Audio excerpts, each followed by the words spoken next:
Abre sua Bíblia, por favor, em 2 Samuel, capítulo 6. Hoje nós estamos vivendo um tempo onde os valores da família têm sido questionados, confrontados de uma maneira violenta. As pessoas fazem questão de confrontar os valores tradicionais.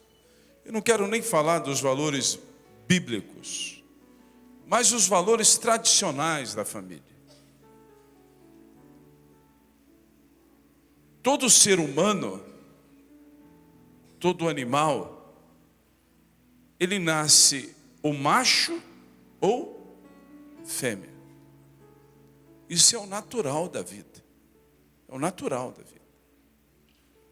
E a partir deste momento, se une o homem e a mulher, o macho e fêmea dos animais, e começa uma procriação.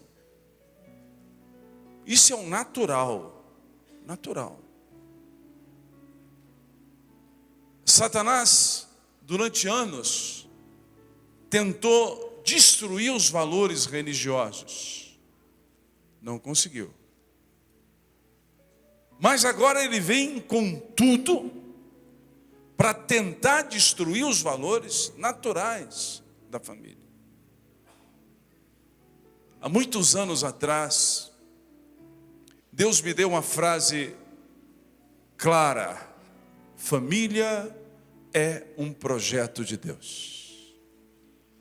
Família é a célula principal da sociedade. Família é uma célula principal.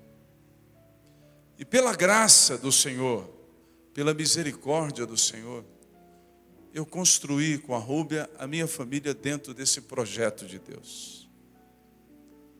Meus filhos, cada um segue o seu chamado, segue aquilo que creem, são adultos, mas não desviam dos valores que foi estabelecido. Os valores que foram estabelecidos desde criança, eles agora passam para os seus netos, para os meus netos, e consequentemente vão passar para os netos deles, que serão meus bisnetos. E eu entendo que até esta quarta geração, eu e você temos a responsabilidade direta de trazer a direção, trazer a visão, estabelecer os fundamentos para que eles andem. Eu disse que o tema de hoje seria família que atrai a bênção de Deus, que atrai a arca de Deus, a presença do Todo-Poderoso. E nesse texto do capítulo 6 de 2 Samuel, conta a história que Davi deseja muito buscar a arca de Deus, porque Davi sabia que sem a arca de Deus, o seu reinado não teria sucesso. E nós temos que aprender com os patriarcas, com os profetas.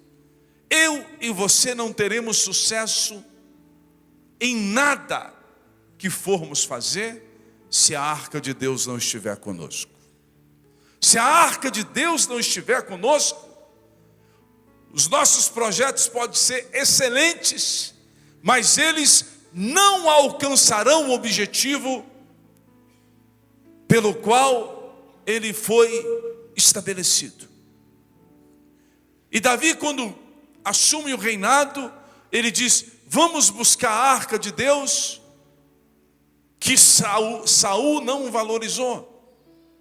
E eles vão buscar a arca de Deus, e vão de uma maneira errada. Até nisso nós temos que aprender.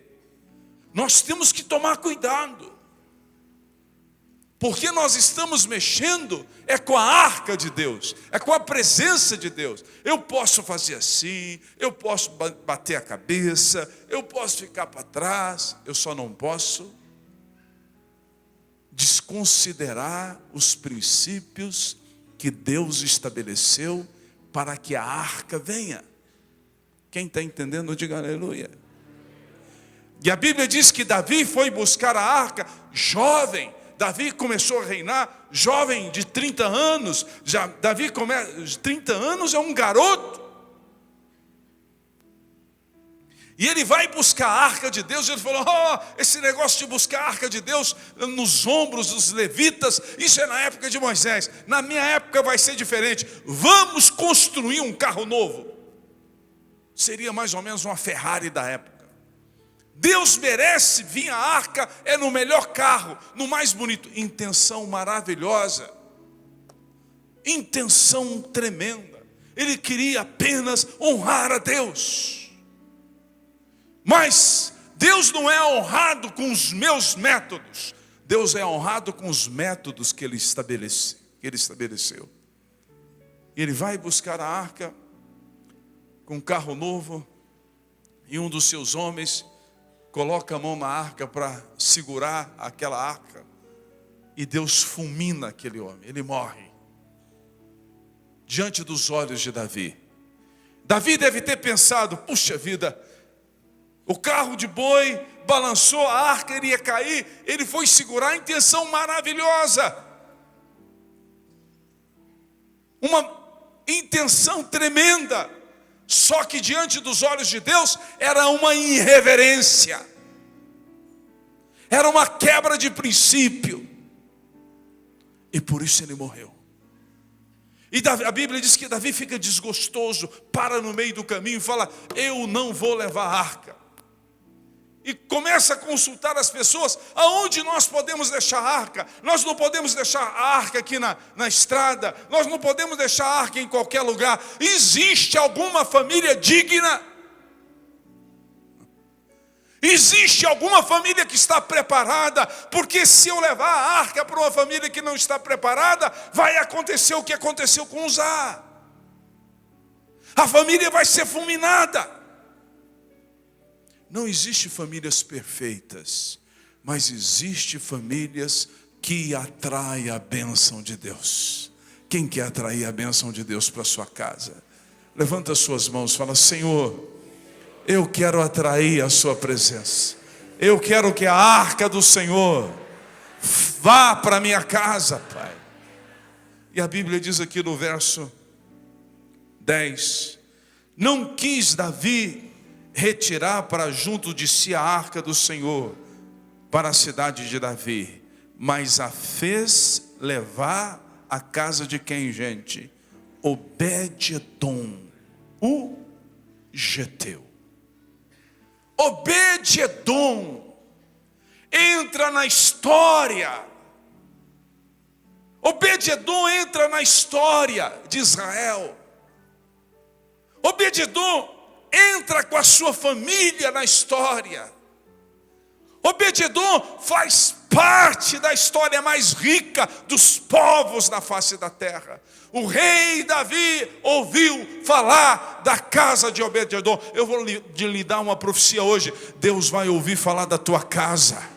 Quem crê que Deus vai ouvir falar da tua casa? Levanta as suas mãos e fala: Deus, eu vou preparar o meu lar, eu vou preparar a minha casa, para que tu olhes para ela e libere a tua arca, Senhor.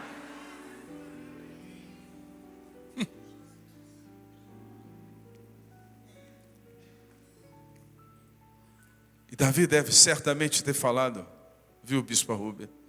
Vai lá e diga para Obed-edom que daqui a 2 horas eu vou chegar com a minha comitiva.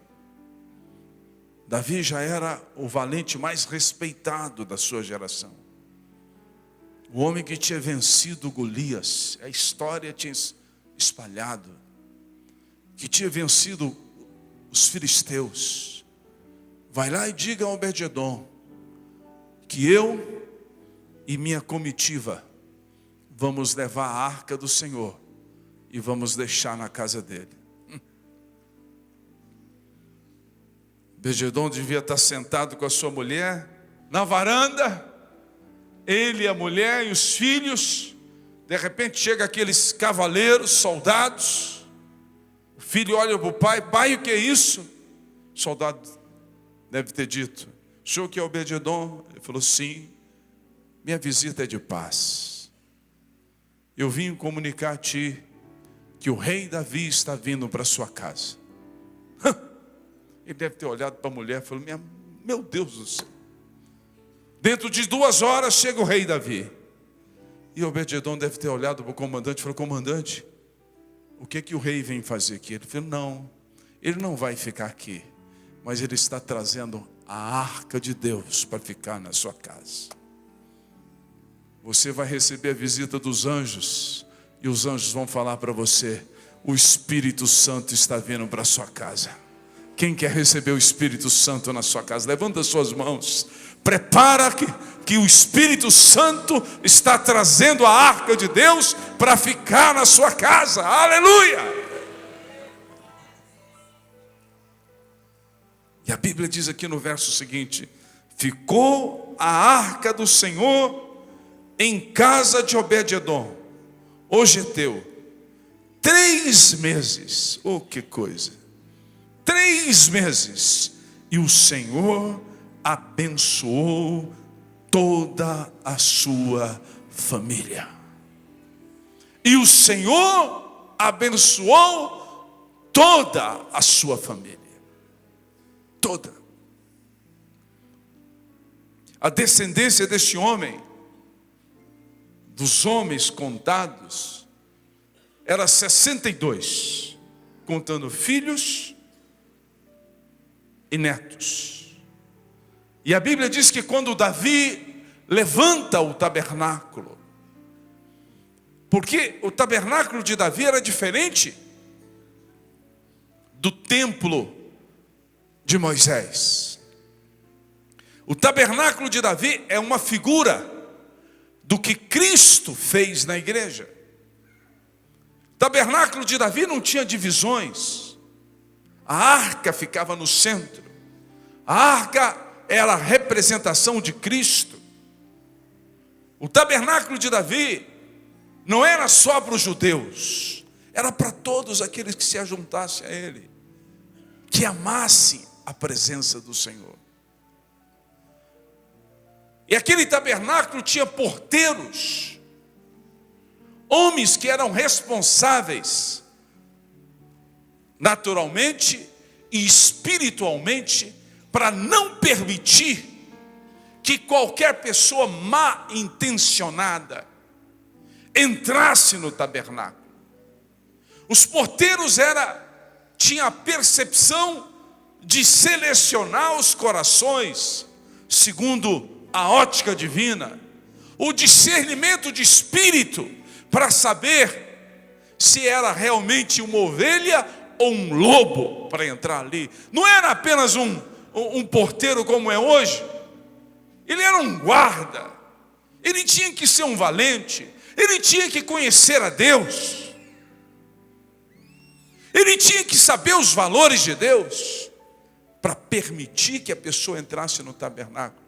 Então, tinha que ser famílias abençoadas para discernir e para já ser abençoadoras das pessoas que entrassem.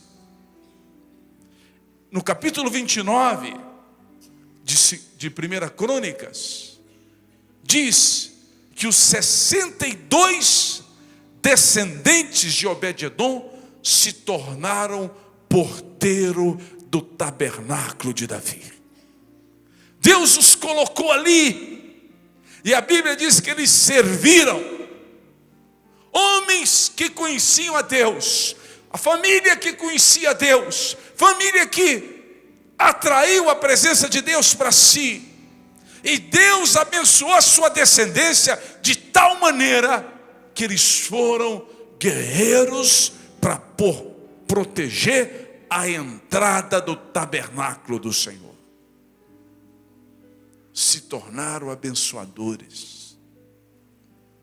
Homens e mulheres que Deus vai levantar esses dias, famílias, que primeiro vão defender os valores que constrói esse edifício que chama família, que é o maior projeto de Deus na terra. Deus tem a primeira célula dessa família, Deus Pai, Deus Filho e Deus o quê? Espírito Santo. E ele disse, façamos, e a palavra está no plural. Esta família, Deus falou, Filho e Espírito Santo, façamos juntos o homem, a nossa imagem e a nossa o quê? Semelhança.